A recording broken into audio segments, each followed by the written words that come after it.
children. It is so much better than the United States by 1,000 different ways. I mean, I cannot begin to tell you how much a different lifestyle it is to live in an area that's peaceful, that I have a home in. I don't own a home in the United States. I could certainly afford to have one, but I choose not to. I choose not to put my money and my time and my energy effort into developing things in the United States. I have in my safe haven country. But it is in the southern hemisphere. It's in the southern part of the southern hemisphere, and it is in South America. The whole bottom part of the southern part of South America, which would be Uruguay, Chile, and Argentina, are in the top 5 of the countries for survivability. I think it would be a disservice if I said, go to country ABC. And I'll tell you why. To me, and I've heard this from a lot of people, it'd be like getting one of those bookcases or some piece of furniture that you have to kind of put together and it doesn't have instructions. I believe that of all the deaths that are going to take place in the next 5 to 15 years, it's going to be because of these 5 things: war, disease, famine, natural disasters, and ruthless governments. And there are places where the country that I've moved to, I'm predicting less than 4% of the world's 4% of that population will die. But the vast majority of the countries are going to be 50, 70, 90, 100%. I believe in this collapse of civilization and with war and all the other things that are going to take place.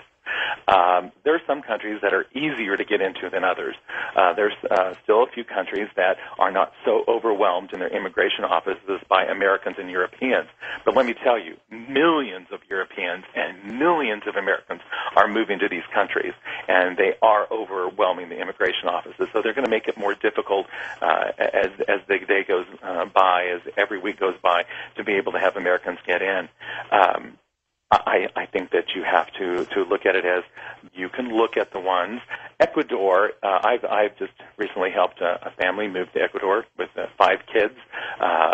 It's an incredible place. There's a lot of people that are moving to Ecuador for various reasons now. It's directly on the equator.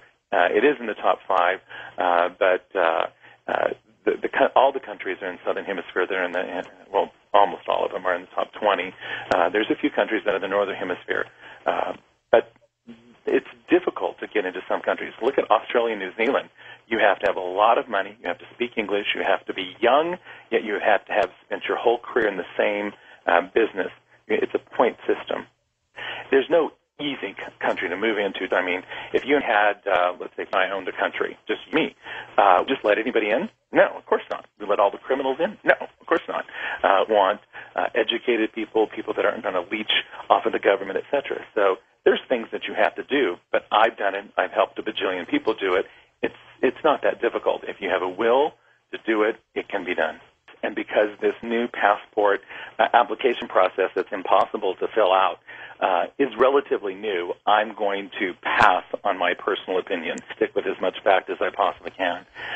The fact of the matter is right now, and I think people will see this, that people are playing Russian roulette. I mean, I'm not talking one bullet in a 6-chamber and spinning the revolver and pointing the gun to your head. I think you got 2 bullets in the chamber right now. The worst thing that could ever happen to any human being, and I've thought about this in my near 60 years of life on this planet, is regrets.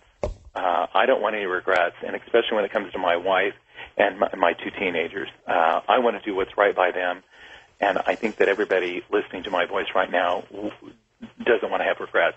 They want to have options. They want to live. They want to live a high quality of life. And I think that they know there's something is going on in the world, and especially in this country, just people that are looking for a better life now. We could look at this as, why are the millions of people that are leaving every year leaving? They're leaving for a lot of different reasons. Some do see the handwriting on the wall, but other people are looking for a better way of life.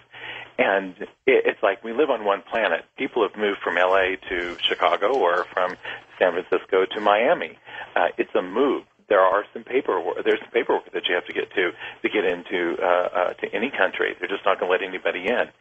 But it's for a better way of life. And because I've done it, it's one of the best things I've ever done. Because I have a higher quality of life, found just immense amount of peace and tranquility and meaning in life by moving and feel good about it. It's not the easiest thing in the world to do, But what's the alternative? Do you want to live in a country where you are tracked and traced and you could lose it all right now? I mean, you could lose everything you've got right now because we live in the most litigious society in the world. Somebody could sue you, and I don't care how much insurance that you have, just you paying attorneys could bleed you dry. We live in a society in this country that you could lose it all 100 different ways. You know, the vast majority of bankruptcies, and bankruptcies have become more difficult because of laws that Congress have passed, but the vast majority, way over 50% of all bankruptcies, are due to medical bills. And those are with people with insurance, medical insurance, okay? So how would you like to live someplace where everything is healthy and organic and people live a longer life? The country that I moved to has a higher life expectancy, has a higher literacy rate than the United States, has just, you know, percentages of the crime that the United States has. The people are real. Let me tell you about a libertarian society. And I don't want to get into politics because it's a tough subject. But I live in a society. All the major world globalists, Ted Turner, who says, population of the planet, no more than 500 million people. That means more than 9 out of 10 people on the planet has got to go, according to Ted Turner. He owns tons of land in the southern part of South America. George Soros, who can make one statement and ruin a country, ruin an economy. There's very few people as powerful as he is. He owns tons of land in this area as well, too, in southern South America. The vast majority of the globalists have safe havens in the safe havens. They have it. They know what's going on. They know what's coming down. Now, Russia, the United States, and a few other countries have a lot of underground cities where they're going to take their political leaders when we have nuclear war or, let's say, Planet X, Nibiru, this brown star. I mean, there's a bajillion scenarios out there that are coming down the pike. They all have their sort of safe haven. But if the globals say 9 out of 10 people got to go, but I think the vast majority of the people in the United States government are not aware and things like that. The government came to me and said, you cannot do this. You cannot tell people the truth. They market their disinformation. They are going to protect the truth and not let it out. And I've talked to people, high government positions and different things. I know there are people that know what's going on and what's coming down. It's kind of hush-hush in certain circles, and in other circles, they're planning and preparing for this. I tell you what, if we have a polar flip and the ice melts at both poles, if we have some major disasters in some ways, if the seas rise 20 feet, 1 billion people are going to be displaced. That's 1 out of 7 people on the planet. There's some things that are going down, and they know the scenarios, and they're preparing for themselves. They're not preparing for you or me. The government came to me, I mean, we're talking Washington, D.C. officials came to me and said, you can't say this. And I said, what about free speech? And I said, there is no such thing as free speech. I'm not fighting the government. I never want to fight the government. And I'm not going to spend $100 million in attorney's bills, fighting the government. I don't like that sort of thing. I don't believe in the left-right paradigm. I actually believe they want everybody in a left-right paradigm. That means the left hates the right and the right hates the left. And they keep everybody in this country busy hating each other and fighting each other and saying, we're right, no, you're wrong, we're right, this, that, and the other. And yet they're the ones that are about ready to pull the rug out from underneath everybody. We're all drinking fluoridated water. That's what Adolf Hitler used to keep all the people in the concentration camps docile. And so they just kind of walked like a zombie straight to their death. And whether it's the showers or whether in the beginning where they were shooting them in the head and then bulldozing them in those big, huge holes in the ground. I do not believe in the left-right paradigm.